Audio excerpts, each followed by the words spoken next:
రాజేంద్ర ప్రసాద్. ఇలా మనకు అలవాటే కదా. తెలుగు సినీ పరిశ్రమలో నట కిరీటి డాక్టర్ రాజేంద్ర ప్రసాద్, సీనియర్ నటి అర్చన, యువ హీరో రూపేష్, హీరోయిన్ ఆకాంక్ష ప్రధాన పాత్రలో నటించిన ఈ చిత్రం షష్టి పూర్తి. అయినా నా కోసం ఇంత దూరం వచ్చావంటే నేనంటే నీకు ఇష్టం ఉన్నట్టే కదా. మా క్రియేషన్స్ బ్యానర్ మీద రూపేష్ నిర్మించిన చిత్రానికి యువ దర్శకుడు పవన్ భద్ర దర్శకత్వంలో తెరకెక్కించారు. తల్లిదండ్రులు, పిల్లల ప్రేమ అనురాగాలను చాటి చెప్పే చిత్రంగా రూపొందించిన ఈ చిత్రం మే 30న విడుదలైంది. ప్రస్తుతం ఈ మూవీకి మంచి ఆదరణ లభిస్తోంది. మనసును కాకుండా మనిషి అలవాట్లను ప్రేమించే నువ్వు మార్పు గురించి మాట్లాడు. థియేటర్స్ లో సక్సెస్ఫుల్ గా రన్ అవుతుండటంతో సోమవారం నాడు బ్లాక్ బస్టర్ ఈవెంట్ ను నిర్వహించారు. ఇక ఈ కార్యక్రమంలో మాట్లాడుతూ తాజాగా అలీని ఓ ఫంక్షన్ లో తిట్టిన విషయంపై పరోక్షంగా స్పందించారు. ఆయన అలీ మీద చేసిన కమెంట్స్, ఆ తర్వాత దానిపై తన అభిప్రాయాన్ని వెల్లడించిన వివరాలు ఇప్పుడు ఏంటో చూద్దాం. ఎంత హట్ అయ్యాను అనంటే జీవితంలో ఇంకెప్పుడు కూడా ఎవరిని సింగులర్ తో పిలవు. తాజాగా ప్రముఖ దర్శకుడు ఎస్వి కృష్ణారెడ్డి జన్మదిన వేడుకలకు రాజేంద్ర ప్రసాద్ తో పాటు సినీ నటులందరూ కూడా హాజరయ్యారు. శ్రీకాంత్, అలీ తదితరులు ఈ వేడుకల్లో పాలుపంచుకున్నారు. ఈ సందర్భంగా రాజేంద్ర ప్రసాద్ మాట్లాడుతూ అలీని ఉద్దేశించి లా ఎక్స్ఎక్స్ఎక్స్ కొడక అంటూ జోష్ లో ఓ మాటను వదిలారు. ఆ మాటకు అలీ నవ్వుతూ ఏం చెప్పాలో తెలియక గందరగోళంలో నిలిచిపోయారు. రాజేంద్ర ప్రసాద్ వ్యాఖ్యలపై ఇండస్ట్రీలోనూ సోషల్ మీడియాలోనూ భిన్న స్వరాలు వినిపించాయి. అలీపై చేసిన ఆ వ్యాఖ్యలను రాజేంద్ర ప్రసాద్ సమర్థించుకోనున్నారు. అలీపై నాకు ఉన్న ప్రేమ అలాంటిదని చెప్పారు. దీన్ని మీరెందుకు పెద్ద చేస్తున్నారని పాపం వెంటనే ఇచ్చాడు. అతను వెంటనే చెప్పేశాడు, అన్నయ్య నా మీద ప్రేమతో అంటే మీకెందుకండి బాధ అని. మ్యూజిక్ డైరెక్టర్ ఇళయరాజాకు జన్మదిన శుభాకాంక్షలు తెలుపుతూ ఆయనతో తన అనుబంధాన్ని గుర్తు చేసుకున్నారు. లేడీస్ ట్రైలర్ రూమ్ లోనే ఆయనను నేను స్వామి అని పిలిచేవాడిని. ఎందుకంటే తెల్లటి దుస్తులు ధరించి ఉదయం లేచినప్పటి నుంచి రాత్రి ఎప్పుడు పడుకుంటాడో మాకు తెలియదు. ఆయనకు ఎప్పుడు సంగీతం తప్ప మరో ధ్యాస ఉండేది కాదు. ఆయనని నటించిన లేడీస్ ట్రైలర్ డబుల్ పాజిటివ్ చూసి ఒరయ్ అని పిలిచాడు. ఇటీవలే చేసిన ఇంటర్వ్యూలో వీడు మావాడు అంటూ నన్ను మెచ్చుకున్నారు. అది నా పైన ఆయనకు ఉన్న ప్రేమ అని రాజేంద్ర ప్రసాద్ అన్నారు. ఇటీవలే కాలంలో నేను స్టేజ్ మీద ఏదైనా ప్రేమతో మాట్లాడితే దానికి పెడార్థాలు తీస్తున్నారు. అది మీ కర్మ. నేను ఇలాగే ఉంటాను. మీరు మరోలా అర్థం చేసుకుంటే అది మీ సంస్కారం. ఈ సినిమాను మీడియా భుజాల మీద వేసుకొని ప్రేక్షకుల వద్దకు తీసుకువెళ్లారు. అందుకే నేను మీడియాను ఎప్పుడూ కూడా విడిగా చూడలేదు. నా ఫ్యామిలీగానే చూశాను. నా ఫ్యామిలీ అని చెప్పుకుంటాను. ఆ విషయం మీకు తెలుసు. మీరందరూ నన్ను అన్నయ్య అని పిలవటం నా జన్మకు ధన్యం. నువ్వేమైనా ఫీల్ అవుతున్నావా? అవునరా, చాలా ఫీల్ అవుతున్నాను నేను. ఎందుకు అట్లా జరిగింది ఏంటో అంటే అన్నయ్య వాళ్ళ సంగతిని వదిలి నా నిజమైన సక్సెస్ ను ఎంజాయ్ చేసేందుకు నేను ఎక్కువసేపు మాట్లాడేందుకు అనుమతి తీసుకుంటాను అని రాజేంద్ర ప్రసాద్ తెలిపారు. నేను స్టేజ్ మీద సరదాగా మాట్లాడుతూ ఉంటాను. నేను ఆ హీరోయిన్ ను తీసుకొచ్చాను, ఈ హీరోయిన్ ను పరిచయం చేశాను అంటే దానిని తప్పుగా తీసుకుంటున్నారు. కొన్ని చోట్ల వేరే అర్థం చేసుకుంటున్నారు. అది వారి కర్మ. ఎవరేమనుకున్నా పర్వాలేదు అని రాజేంద్ర ప్రసాద్ చెప్పారు. అలీని నేను తిట్టిన విషయం గురించే ఆలోచిస్తున్నారు.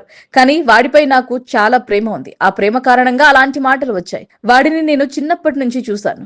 వాడు నాతో ట్రావెల్ చేశాడు కాబట్టి అలా సరదాగా మాట్లాడి ఉంటాను. వేరే వారితో అలా బిహేవ్ చెయ్యను కదా అని రాజేంద్ర ప్రసాద్ అన్నారు. రాజేంద్ర ప్రసాద్ ఇలా మనకు అలవాటే కదా. తెలుగు సినీ పరిశ్రమలో నట కిరీటి డాక్టర్ రాజేంద్ర ప్రసాద్, సీనియర్ నటి అర్చన, యువ హీరో రూపేష్, హీరోయిన్ ఆకాంక్ష ప్రధాన పాత్రలో నటించిన ఈ చిత్రం షష్టి పూర్తి. అయినా నా కోసం ఇంత దూరం వచ్చావంటే నేనంటే నీకు ఇష్టం ఉన్నట్టే కదా. మా క్రియేషన్స్ బ్యానర్ మీద రూపేష్ నిర్మించిన చిత్రానికి యువ దర్శకుడు పవన్ భద్ర దర్శకత్వంలో తెరకెక్కించారు. తల్లిదండ్రులు, పిల్లల ప్రేమ అనురాగాలను చాటి చెప్పే చిత్రంగా రూపొందించిన ఈ చిత్రం మే 30న విడుదలైంది. ప్రస్తుతం ఈ మూవీకి మంచి ఆదరణ లభిస్తోంది. మనసును కాకుండా మనిషి అలవాట్లను ప్రేమించే నువ్వు మార్పు గురించి మాట్లాడు. థియేటర్స్ లో సక్సెస్ఫుల్ గా రన్ అవుతుండటంతో సోమవారం నాడు బ్లాక్ బస్టర్ ఈవెంట్ ను నిర్వహించారు. ఇక ఈ కార్యక్రమంలో మాట్లాడుతూ తాజాగా అలీని ఓ ఫంక్షన్ లో తిట్టిన విషయంపై పరోక్షంగా స్పందించారు. ఆయన అలీ మీద చేసిన కమెంట్స్, ఆ తర్వాత దానిపై తన అభిప్రాయాన్ని వెల్లడించిన వివరాలు ఇప్పుడు ఏంటో చూద్దాం. ఎంత హట్ అయ్యాను అనంటే జీవితంలో ఇంకెప్పుడు కూడా ఎవరిని సింగులర్ తో పిలవు. తాజాగా ప్రముఖ దర్శకుడు ఎస్వి కృష్ణారెడ్డి జన్మదిన వేడుకలకు రాజేంద్ర ప్రసాద్ తో పాటు సినీ నటులందరూ కూడా హాజరయ్యారు. శ్రీకాంత్, అలీ తదితరులు ఈ వేడుకల్లో పాలుపంచుకున్నారు. ఈ సందర్భంగా రాజేంద్ర ప్రసాద్ మాట్లాడుతూ అలీని ఉద్దేశించి లా ఎక్స్ఎక్స్ఎక్స్ కొడక అంటూ జోష్ లో ఓ మాటను వదిలారు. ఆ మాటకు అలీ నవ్వుతూ ఏం చెప్పాలో తెలియక గందరగోళంలో నిలిచిపోయారు. రాజేంద్ర ప్రసాద్ వ్యాఖ్యలపై ఇండస్ట్రీలోనూ సోషల్ మీడియాలోనూ భిన్న స్వరాలు వినిపించాయి. అలీపై చేసిన ఆ వ్యాఖ్యలను రాజేంద్ర ప్రసాద్ సమర్థించుకోనున్నారు. అలీపై నాకు ఉన్న ప్రేమ అలాంటిదని చెప్పారు. దీన్ని మీరెందుకు పెద్ద చేస్తున్నారని పాపం వెంటనే ఇచ్చాడు. అతను వెంటనే చెప్పేశాడు, అన్నయ్య నా మీద ప్రేమతో అంటే మీకెందుకండి బాధ అని.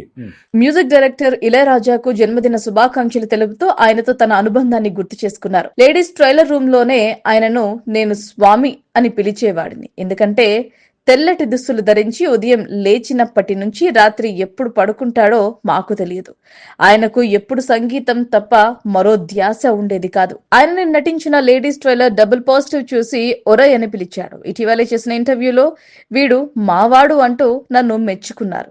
అది నా పైన ఆయనకు ఉన్న ప్రేమ అని రాజేంద్ర ప్రసాద్ అన్నారు. ఇటీవలి కాలంలో నేను స్టేజ్ మీద ఏదైనా ప్రేమతో మాట్లాడితే దానికి పెడార్థాలు తీస్తున్నారు. అది మీ కర్మ. నేను ఇలాగే ఉంటాను. మీరు మరోలా అర్థం చేసుకుంటే అది మీ సంస్కారం. ఈ సినిమాను మీడియా భుజాల మీద వేసుకొని ప్రేక్షకుల వద్దకు తీసుకువెళ్లారు. అందుకే నేను మీడియాను ఎప్పుడూ కూడా విడిగా చూడలేదు. నా ఫ్యామిలీగానే చూశాను. నా ఫ్యామిలీ అని చెప్పుకుంటాను. ఆ విషయం మీకు తెలుసు. మీరందరూ నన్ను అన్నయ్య అని పిలవటం నా జన్మకు ధన్యం. నువ్వేమైనా ఫీల్ అవుతున్నావా? అవునరా, చాలా ఫీల్ అవుతున్నాను నేను. ఎందుకు అట్లా జరిగింది ఏంటో అంటే, అన్నయ్య వాళ్ళ సంగతిని వదిలి నా నిజమైన సక్సెస్ ను ఎంజాయ్ చేసేందుకు నేను ఎక్కువసేపు మాట్లాడేందుకు అనుమతి తీసుకుంటాను అని రాజేంద్ర ప్రసాద్ తెలిపారు. నేను స్టేజ్ మీద సరదాగా మాట్లాడుతూ ఉంటాను. నేను ఆ హీరోయిన్ ను తీసుకొచ్చాను, ఈ హీరోయిన్ ను పరిచయం చేశాను అంటే దానిని తప్పుగా తీసుకుంటున్నారు. కొన్ని చోట్ల వేరే అర్థం చేసుకుంటున్నారు. అది వారి కర్మ. ఎవరేమనుకున్నా పర్వాలేదు అని రాజేంద్ర ప్రసాద్ చెప్పారు. అలీని నేను తిట్టిన విషయం గురించే ఆలోచిస్తున్నారు. కానీ వాడిపై నాకు చాలా ప్రేమ ఉంది. ఆ ప్రేమ కారణంగా అలాంటి మాటలు వచ్చాయి. వాడిని నేను చిన్నప్పటి నుంచి చూశాను. వాడు నాతో ట్రావెల్ చేశాడు కాబట్టి అలా సరదాగా మాట్లాడి ఉంటాను. వేరే వారితో అలా బిహేవ్ చెయ్యను కదా అని రాజేంద్ర ప్రసాద్ అన్నారు. రాజేంద్ర ప్రసాద్ ఇలా మనకు అలవాటే కదా. తెలుగు సినీ పరిశ్రమలో నట కిరీటి డాక్టర్ రాజేంద్ర ప్రసాద్, సీనియర్ నటి అర్చన, యువ హీరో రూపేష్, హీరోయిన్ ఆకాంక్ష ప్రధాన పాత్రలో నటించిన ఈ చిత్రం షష్టి పూర్తి. అయినా నా కోసం ఇంత దూరం వచ్చావంటే నేనంటే నీకు ఇష్టం ఉన్నట్టే కదా. మాయి క్రియేషన్స్ బ్యానర్ మీద రూపేష్ నిర్మించిన చిత్రానికి యువ దర్శకుడు పవన్ భద్ర దర్శకత్వంలో తెరకెక్కించారు. తల్లిదండ్రులు పిల్లల ప్రేమ అనురాగాలను చాటి చెప్పే చిత్రంగా రూపొందించిన ఈ చిత్రం మే 30న విడుదలైంది. ప్రస్తుతం ఈ మూవీకి మంచి ఆదరణ లభిస్తోంది. మనసును కాకుండా మనిషి అలవాట్లను ప్రేమించే నువ్వు మార్పు గురించి మాట్లాడుకో. థియేటర్స్ లో సక్సెస్ఫుల్ గా రన్ అవుతుండటంతో సోమవారం నాడు బ్లాక్ బస్టర్ ఈవెంట్ ను నిర్వహించారు. ఇక ఈ కార్యక్రమంలో మాట్లాడుతూ తాజాగా అలీని ఓ ఫంక్షన్ లో తిట్టిన విషయంపై పరోక్షంగా స్పందించారు. ఆయన అలీ మీద చేసిన కమెంట్స్, ఆ తర్వాత దానిపై తన అభిప్రాయాన్ని వెల్లడించిన వివరాలు ఇప్పుడేంటో చూద్దాం. ఎంత హట్ అయ్యాను అనంటే, జీవితంలో ఇంకెప్పుడు కూడా ఎవరిని సింగులర్ తో పిలవు. తాజాగా ప్రముఖ దర్శకుడు ఎస్వి కృష్ణారెడ్డి జన్మదిన వేడుకలకు రాజేంద్ర ప్రసాద్ తో పాటు సినీ నటులందరూ కూడా హాజరయ్యారు. శ్రీకాంత్, అలీ తదితరులు ఈ వేడుకల్లో పాలు పంచుకున్నారు. ఈ సందర్భంగా రాజేంద్ర ప్రసాద్ మాట్లాడుతూ అలీని ఉద్దేశించి లా ఎక్స్ఎక్స్ఎక్స్ కొడక అంటూ జోష్ లో ఓ మాటను వదిలారు. ఆ మాటకు అలీ నవ్వుతూ ఏం చెప్పాలో తెలియక గందరగోళంలో నిలిచిపోయారు. రాజేంద్ర ప్రసాద్ వ్యాఖ్యలపై ఇండస్ట్రీలోనూ సోషల్ మీడియాలోనూ భిన్న స్వరాలు వినిపించాయి. అలీపై చేసిన ఆ వ్యాఖ్యలను రాజేంద్ర ప్రసాద్ సమర్థించుకోనున్నారు. అలీపై నాకు ఉన్న ప్రేమ అలాంటిదని చెప్పారు. దీన్ని మీరెందుకు పెద్ద చేస్తున్నారని పాపం వెంటనే ఇచ్చాడు. అతను వెంటనే చెప్పేశాడు, అన్నయ్య నా మీద ప్రేమతో అంటే మీకెందుకండి బాధ అని. మ్యూజిక్ డైరెక్టర్ ఇళయరాజాకు జన్మదిన శుభాకాంక్షలు తెలుపుతూ ఆయనతో తన అనుబంధాన్ని గుర్తు చేసుకున్నారు. లేడీస్ ట్రైలర్ రూమ్ లోనే ఆయనను నేను స్వామి అని పిలిచేవాడిని. ఎందుకంటే తెల్లటి దుస్తులు ధరించి ఉదయం లేచినప్పటి నుంచి రాత్రి ఎప్పుడు పడుకుంటాడో మాకు తెలియదు. ఆయనకు ఎప్పుడు సంగీతం తప్ప మరో ధ్యాస ఉండేది కాదు. ఆయనని నటించిన లేడీస్ ట్రైలర్ డబుల్ పాజిటివ్ చూసి ఒరయ్ అని పిలిచాడు. ఇటీవలే చేసిన ఇంటర్వ్యూలో వీడు మావాడు అంటూ నన్ను మెచ్చుకున్నారు. అది నా పైన ఆయనకు ఉన్న ప్రేమ అని రాజేంద్ర ప్రసాద్ అన్నారు. ఇటీవలి కాలంలో నేను స్టేజ్ మీద ఏదైనా ప్రేమతో మాట్లాడితే దానికి పెడార్థాలు తీస్తున్నారు. అది మీ కర్మ. నేను ఇలాగే ఉంటాను. మీరు మరోలా అర్థం చేసుకుంటే అది మీ సంస్కారం. ఈ సినిమాను మీడియా భుజాల మీద వేసుకొని ప్రేక్షకుల వద్దకు తీసుకువెళ్లారు. అందుకే నేను మీడియాను ఎప్పుడూ కూడా విడిగా చూడలేదు. నా ఫ్యామిలీగానే చూశాను. నా ఫ్యామిలీ అని చెప్పుకుంటాను. ఆ విషయం మీకు తెలుసు. మీరందరూ నన్ను అన్నయ్య అని పిలవటం నా జన్మకు ధన్యం. నువ్వేమైనా ఫీల్ అవుతున్నావా? అవునరా, చాలా ఫీల్ అవుతున్నాను నేను. ఎందుకు అట్లా జరిగింది ఏంటో అంటే, అన్నయ్య వాళ్ళ సంగతిని వదిలి నా నిజమైన సక్సెస్ ను ఎంజాయ్ చేసేందుకు నేను ఎక్కువసేపు మాట్లాడేందుకు అనుమతి తీసుకుంటాను అని రాజేంద్ర ప్రసాద్ తెలిపారు. నేను స్టేజి మీద సరదాగా మాట్లాడుతూ ఉంటాను. నేను ఆ హీరోయిన్ ను తీసుకొచ్చాను, ఈ హీరోయిన్ ను పరిచయం చేశాను అంటే దానిని తప్పుగా తీసుకుంటున్నారు. కొన్ని చోట్ల వేరే అర్థం చేసుకుంటున్నారు. అది వారి కర్మ. ఎవరేమనుకున్నా పర్వాలేదు అని రాజేంద్ర ప్రసాద్ చెప్పారు. అలీని నేను తిట్టిన విషయం గురించే ఆలోచిస్తున్నారు. కానీ వాడిపై నాకు చాలా ప్రేమ ఉంది. ఆ ప్రేమ కారణంగా అలాంటి మాటలు వచ్చాయి. వాడిని నేను చిన్నప్పటి నుంచి చూశాను. వాడు నాతో ట్రావెల్ చేశాడు కాబట్టి అలా సరదాగా మాట్లాడి ఉంటాను. వేరే వారితో అలా బిహేవ్ చెయ్యను కదా అని రాజేంద్ర ప్రసాద్ అన్నారు.